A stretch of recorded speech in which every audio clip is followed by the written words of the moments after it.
Morning, all. All right, so before I get into anything else today, before I do any other recording for today, I need to start with this. And it's a shame that this topic is still there because this occurred almost 6 years ago. It was June of 2018 that the incident took place. But it looks like we're finally going to have names. And there's been speculation for years about who was involved and who wasn't. I've stayed out of it because it just comes across as gossip at that point. And so at this stage, it looks like we're going to get some kind of idea of who is or isn't involved here.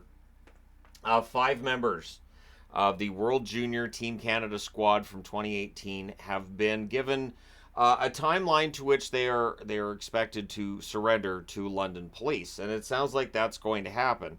That's being reported by the Globe and Mail. Spokesperson for the police, or at the very least, when the police were reached out to, the response was they can't really say anything, which they can't. They can't say anything until they start surrendering, until this takes place. They really can't say anything. No charges have been laid, but it sounds like they're coming. So, back in 2018, the victim in this case reported being assaulted by 8 different members of, and she said at the time that it was Team Canada, CHL officials, and it doesn't sound like this was just the 5 Team Canada members that were being reported here. So we'll see what the scope of this is once they've turned themselves into police and we see what the charges are. But it definitely sounds like this was a situation Hockey Canada wanted to make go away. So the former board of Hockey Canada was seemingly fine with paying this young lady off, and here's some money, go away kind of thing, which I know has been done in the corporate world for a long time. But in this case, it became known. And once it became known, the police had closed the investigation in 2019, but reopened it in 2022. A lot of backlash when it was closed as well. But really, it comes down to, in all likelihood, the police looked at everything and said, "I don't know what we can prove here," which is usually the case with these kinds of incidents. So the victim reported it. The police closed the case. Hockey Canada had given her a settlement in cash form.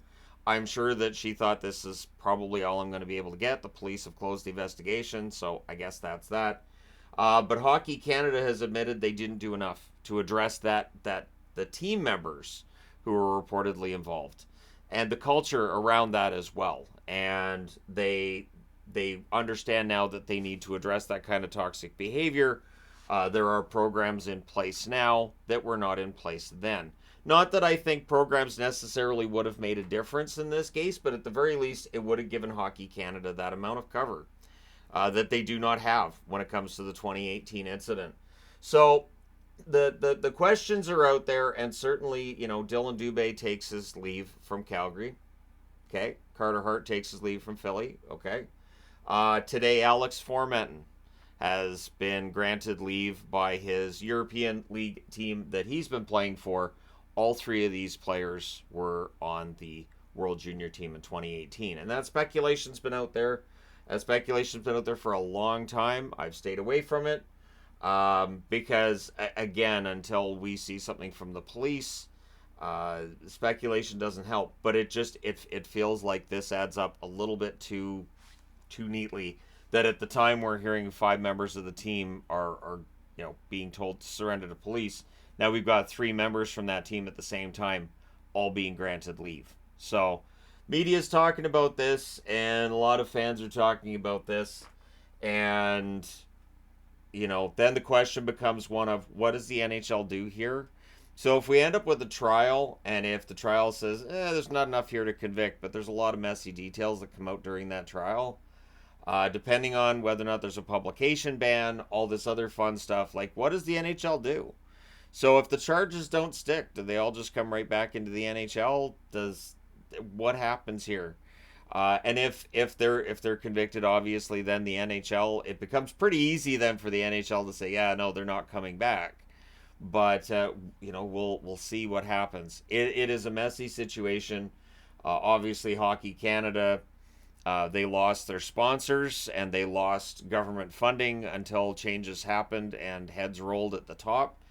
Now the entire top of Hockey Canada has changed, but that information still hasn't been provided publicly. And again, I think it's because without charges, they don't want to just throw a bunch of players' names out there. But we'll see. You know, people have been speculating for years.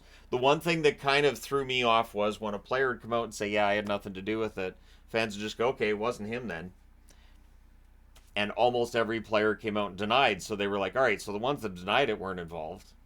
As if people can't go, "Yeah, I didn't do that," when they did. So that's why I wasn't reporting on any of that either. So it wasn't that I was hiding anything. I was just saying, you know what, this is all just speculation at this point. If a player comes out and says, "I didn't do it," doesn't mean they didn't. And if a player's not saying anything, it doesn't mean that they did. That's not how criminal cases work. They don't circle back on the one that didn't say he didn't do it. That guy, he said he didn't do it, so we're going to close the investigation into him. That's really not how that works. So we'll see where this goes. But I had to do the video on this first thing this morning, and yeah, I would imagine that once they've surrendered to police, maybe we'll see the results of the NHL investigation, because we have the police investigation to come out, we have the NHL investigation to come out. There's a Hockey Canada investigation as well. All of them seem to be done. It's just a matter of when does the other shoe drop. The other shoe may be dropping quite soon, but we don't know what the deadline is for them to surrender to police. I would think it has to be soon, so we'll see. But let me know your thoughts in the comment section below, as always. Don't forget to hit like and subscribe in the event that you've not done so already. And yeah, it's not the kind of start I like to have to the day. It's a heavy start, but it felt like this had to be the start today, because this is just, it feels like it's just too important for it not to be the first thing I do a video on today, and that it has to be on its own. It can't be in a news video either. All right, thank you guys so much for all your support. I will talk to you again soon.